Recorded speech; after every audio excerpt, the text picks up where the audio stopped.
Assalamualaikum warahmatullahi wabarakatuh. Kami dari kelompok 2 akan mempresentasikan hasil diskusi kami yang bertema Lembaga Zakat dan Wakaf. Sebelumnya saya akan memperkenalkan anggota kelompok kami. Yang pertama ada Himayatul Lutfa, yang kedua ada Lutfia Ismah, dan yang ketiga ada Puji Lestari, yang keempat Khulwatul Jannah, dan yang kelima ada Indana Afriyanti, yang keenam Masyidah, dan yang terakhir ada Ulufia Masyrurah. Selanjutnya silakan kita menyimak materi yang pertama. Menurut bahasa, syakat berasal dari kata syaka yang berarti suci, baik, berkah, tumbuh, dan berkembang. Adapun menurut terminologi syariat atau istilah, syakat berarti sejumlah harta tertentu yang diwajibkan Allah Subhanahu wa Ta'ala diserahkan kepada orang yang berhak menerimanya, di samping berarti mengeluarkan jumlah tertentu itu sendiri. Sedangkan menurut etimologi, syakat adalah sejumlah harta tertentu yang telah mencapai syarat tertentu yang diwajibkan oleh Allah Subhanahu wa Ta'ala untuk dikeluarkan dan diberikan kepada yang berhak menerimanya dengan persyaratan tertentu. Jadi, syakat adalah suatu hak yang wajib pada harta yang telah mencapai nisab tertentu dengan syarat khusus untuk kelompok tertentu. Syakat berfungsi untuk mensucikan hamba dan membersihkan jiwanya. Dalam Quran Surat At-Taubah ayat 60, Allah memberikan ketentuan ada 8 golongan orang yang menerima zakat, yaitu sebagai berikut. Yang pertama, fakir, yaitu mereka yang hampir tidak memiliki apa-apa sehingga tidak mampu memenuhi kebutuhan pokok hidup. Yang kedua, miskin, yaitu mereka yang memiliki harta namun tidak cukup untuk memenuhi kebutuhan dasar kehidupan. Yang ketiga, amil, yaitu mereka yang mengumpulkan dan mendistribusikan zakat. Yang keempat, mu'alaf, yaitu mereka yang baru masuk Islam dan membutuhkan bantuan untuk menguatkan dalam tauhid dan syariah. Yang kelima, hamba sahaya, yaitu budak yang ingin memerdekakan dirinya. Yang keenam, yaitu garimin, mereka yang berhutang untuk memenuhi kebutuhan hidup dalam mempertahankan jiwa dan izahnya. Yang ketujuh, fisabilillah, yaitu mereka yang berjuang di jalan Allah dalam bentuk kegiatan dakwah, jihad, dan sebagainya. Yang kedelapan, ibnu sabil, yaitu mereka yang kehabisan biaya di perjalanan dalam ketaatan kepada Allah Subhanahu wa Ta'ala. Ya, materi selanjutnya yaitu pembagian zakat. Pembagian zakat terdiri dari dua macam, yaitu zakat fitrah dan zakat mal. Zakat mal diantaranya yaitu zakat emas, perak, dan logam mulia, dan zakat uang dan surat berharga lainnya. Kemudian zakat fitrah dapat berupa beras atau makanan pokok, atau dapat digantikan dengan uang yang senilai dengan beras atau makanan pokok tersebut.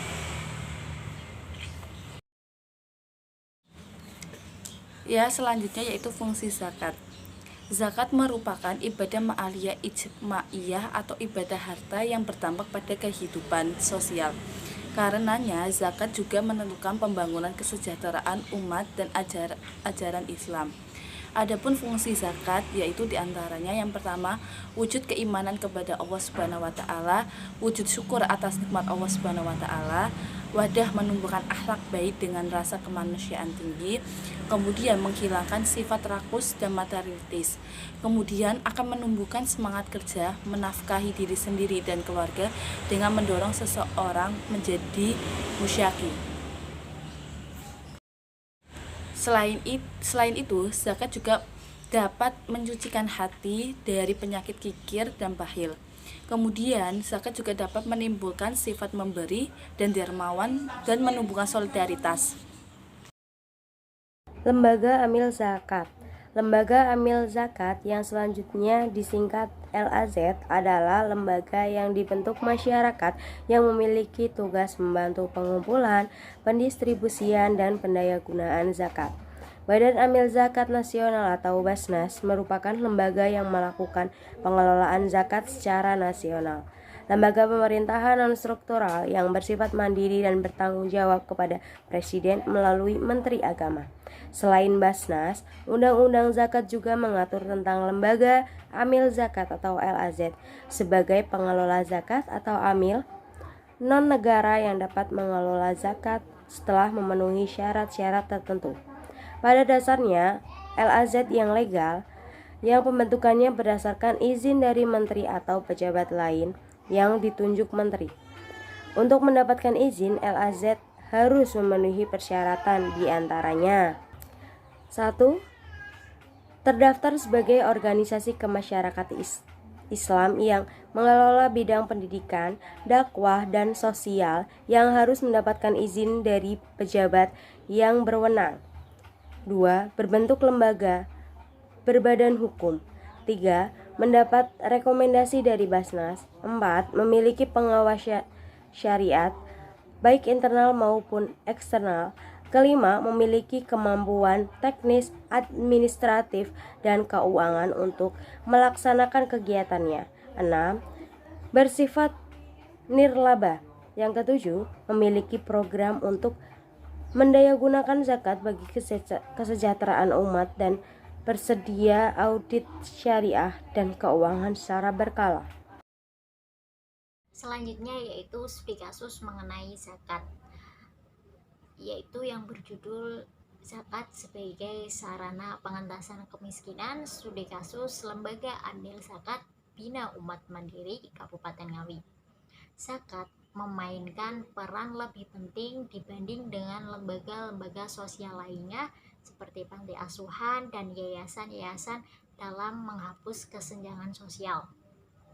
Nah, dalam penelitian yang diambil dari Lembaga Amil Zakat Bina Umat Mandiri Kabupaten Ngawi ini bertujuan untuk memahami manajemen pengelolaan dan upaya yang dilakukan Lembaga Amil Zakat atau LAS Bina Umat Mandiri Kabupaten Ngawi dalam rangka mengentaskan kemiskinan. Nah, dalam hasil penelitian ini menunjukkan bahwa manajemen pengelolaan Lembaga Amil Zakat Bina Umat Mandiri Kabupaten Ngawi adalah yang pertama, Lembaga Amil Zakat Bina Umat Mandiri Kabupaten Ngawi menerapkan sistem open management atau manajemen keterbukaan. Artinya, dalam pendapatan, pengelolaan, serta penyalurannya dapat diketahui oleh masyarakat umum melalui majalah triwulan. Sehingga dengan menggunakan sistem ini, masyarakat percaya dan mengetahui dengan jelas kemana arah zakat yang mereka lakukan.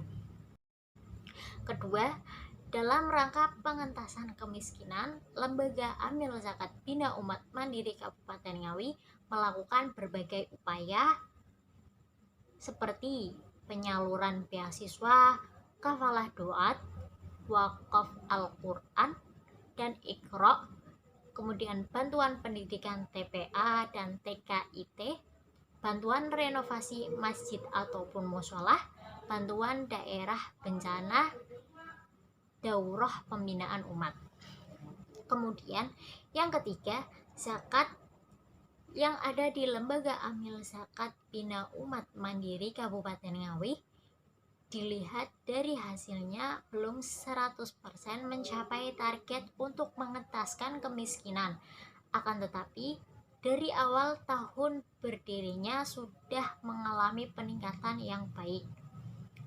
Jika pada awalnya Lembaga Amil Zakat ini hanya aktif ketika pada bulan Ramadan saja, sekarang pada setiap bulannya sudah ada penerimaan dari masyarakat sekitar, yaitu melalui kerjasama dengan Yayasan Harum Kabupaten Ngawi dan donatur rutin per bulan dari instansi-instansi lain seperti lembaga pendidikan yang berada di Kabupaten Ngawi serta sekitarnya.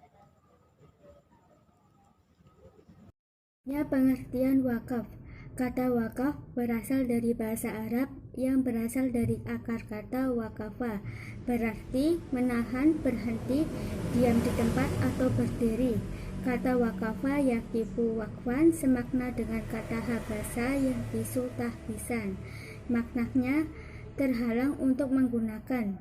Kata wakaf dalam bahasa Arab mengandung makna menahan harta untuk diwakafkan, tidak dipindah milikan. Dalam bahasa Arab, istilah wakaf kadang-kadang bermakna objek atau benda yang diwakafkan, atau dipakai dalam pengertian wakaf sebagai institusi seperti yang dipakai dalam perundang-undangan Mesir. Di Indonesia, term wakaf dapat bermakna objek yang diwakafkan atau institusi. Menurut istilah, meskipun terdapat perbedaan penafsiran, disepakati bahwa makna wakaf adalah menahan zatnya benda dan memanfaatkan hasilnya, atau menahan zatnya dan menyedekahkan manfaatnya.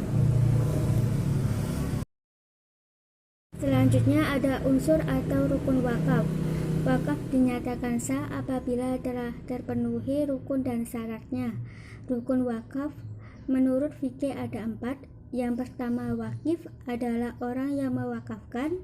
Yang kedua, mauquf alaih adalah pihak yang diserahi wakaf. Yang ketiga ada mauquf, harta yang diwakafkan.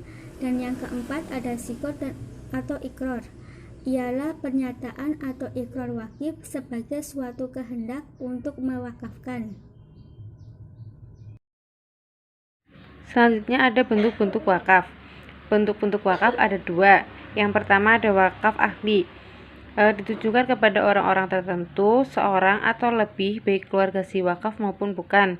Wakaf ini juga disebut dengan wakaf zuri atau wakaf alal aulad, yaitu wakaf yang diperuntukkan bagi kepentingan dan jaminan sosial dalam lingkungan keluarga ataupun lingkungan kerabat tersendiri. Selanjutnya ada wakaf khairi. Wakaf khairi itu wakaf yang secara tegas untuk kepentingan keagamaan atau kemasyarakatan, atau bisa dibilang kepentingan umum. Wakaf ini ditunjukkan untuk kepentingan umum dengan tidak terbatas pada aspek penggunaannya yang mencakup semua aspek untuk kepentingan dan kesejahteraan umat manusia pada umumnya. Kepentingan umum tersebut bisa untuk keagamaan, jaminan sosial, pendidikan, kesehatan, keamanan, dan lain-lain. Lalu ada lembaga wakaf. Badan Wakaf Indonesia merupakan badan bentukan pemerintah untuk melakukan pembinaan dan pengawasan nadir dan pengelolaan harta benda wakaf. Beberapa kasus terjadi, misalnya para nadir baik perorangan maupun lembaga tidak bertanggung jawab atas harta benda wakaf yang dikelola. Perubahan peruntukan harta benda wakaf dikarenakan salah satunya.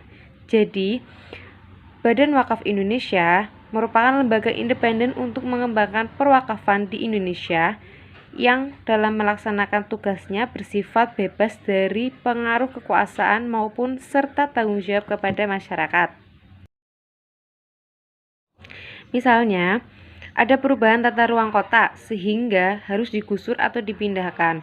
Badan Wakaf Indonesia diposisikan layaknya Badan Amil Zakat atau Basnas dalam hal zakat, namun hal yang masih diperdebatkan adalah mengenai status Badan Wakaf Indonesia, apakah struktural, koordinatif, atau konsulatif.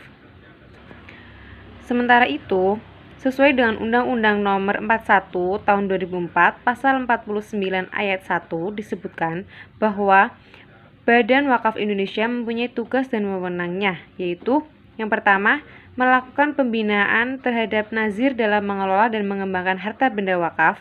Yang kedua, melakukan pengelolaan dan pengembangan harta benda wakaf berskala nasional dan internasional. Yang ketiga, memberikan persetujuan dan atau izin atas perubahan peruntukan dan status harta benda wakaf. Yang keempat, memberhentikan dan mengganti nazar. Yang kelima, memberikan persetujuan atas penukaran harta benda wakaf. Dan yang keenam, memberikan saran dan pertimbangan kepada pemerintah dalam penyusunan kebijakan di bidang perwakafan. Lalu, selanjutnya ada Badan Wakaf Indonesia memiliki kewenangan untuk menentukan persyaratan-persyaratan yang dianggap perlu selain dari persyaratan pokoknya. Persyaratan-persyaratan tersebut sesuai dengan undang-undang, yaitu warga negara Indonesia, lalu dewasa, amanah, mampu secara jasmani dan rohani, tidak terlalang melakukan perbuatan hukum, memiliki pengetahuan, kemampuan, dan pengalaman di bidang perwakafan, dan yang terakhir, mempunyai komitmen yang tinggi untuk mengembangkan perwakafan di Indonesia. Jelaskan mengenai studi kasus lembaga wakaf. Yang kami ambil yaitu mengenai manajemen pengembangan wakaf produktif era digital di Lembaga Wakaf Bani Umar. Secara umum terdapat dua permasalahan krusial yang dihadapi oleh lembaga tersebut, yaitu permasalahan sumber daya manusia dan permasalahan saluran pemasaran. Untuk permasalahan sumber daya manusia, yang terjadi yaitu minimnya sumber daya manusia yang direkrut oleh pihak yayasan karena minimnya dana yang ada. Dari segi keuangan, hal tersebut cukup logis untuk dilakukan mengingat perlunya manajemen minimalisir biaya yang dikeluarkan oleh pihak yayasan. Akan tetapi dari segi produktivitas tentunya akan membuat kinerja karyawan menurun karena sumber daya manusia yang terlibat di dalamnya tidak bisa fokus bekerja sesuai tugas pokok dan fungsinya. Akan tetapi, satu karyawan harus mengurusi berbagai macam pekerjaan yang ada. Untuk permasalahan saluran pemasaran yang ada di Lembaga Wakaf Bani Umar diduga kurang memberikan dampak signifikan terhadap pengembangan lembaga. Padahal pihak yayasan sangat berharap lembaga tersebut bisa berkembang signifikan ke depannya. Bila dikaji lebih mendalam dan dikaitkan terhadap perkembangan dunia digital saat ini, Lembaga Wakaf Bani Umar kurang mengoptimalkan saluran pemasaran berbasis digital. Padahal saluran pemasaran berbasis digital berbiaya murah sehingga perlu adanya dorongan untuk mengoptimalkan saluran pemasaran berbasis digital ke depannya. Setelah melakukan analisis terhadap permasalahan yang terjadi di Lembaga Wakaf Bani Umar, ditawarkanlah dua konsep pengelolaan dan pengembangan wakaf produktif di era digital saat ini. Dua konsep tersebut yaitu konsep rekrutmen manajemen dan konsep fundraising wakaf melalui digital. Dalam konsep rekrutmen SDM dapat dilakukan dengan menawarkan konsep rekrutmen relawan menjadi nadir di lembaga perguruan tinggi yang memiliki program studi manajemen zakat dan wakaf, serta program studi ekonomi Islam dengan konsentrasi zakat dan wakaf. Tentu saja, mahasiswa yang direkrut berasal dari perguruan tinggi yang berada di sekitar Tangerang Selatan, Tangerang Kota, Depok, Bogor, serta Jakarta ataupun di luar daerah yang bersedia menjadi relawan. Kemudian untuk konsep fundraising wakaf melalui digital atau digital marketing adalah konsep mengumpulkan wakaf dengan cara memperkenalkan dan memasarkan wakaf kepada masyarakat muslim agar mau berwakaf. Pengumpulan wakaf dengan metode ini lebih mengedepankan adanya aspek edukasi kepada masyarakat. Adanya edukasi diharapkan mampu membuat masyarakat sadar bahwa wakaf bukan hanya sekedar kebutuhan untuk akhirat semata, akan tetapi agar menjadi sebuah gaya hidup untuk menolong orang lain. Sekian presentasi dari kelompok kami. Apabila ada kata yang kurang berkenan dan terdapat suara-suara bising, kami memohon maaf yang sebesar-besarnya. Sekian, wassalamualaikum warahmatullahi wabarakatuh.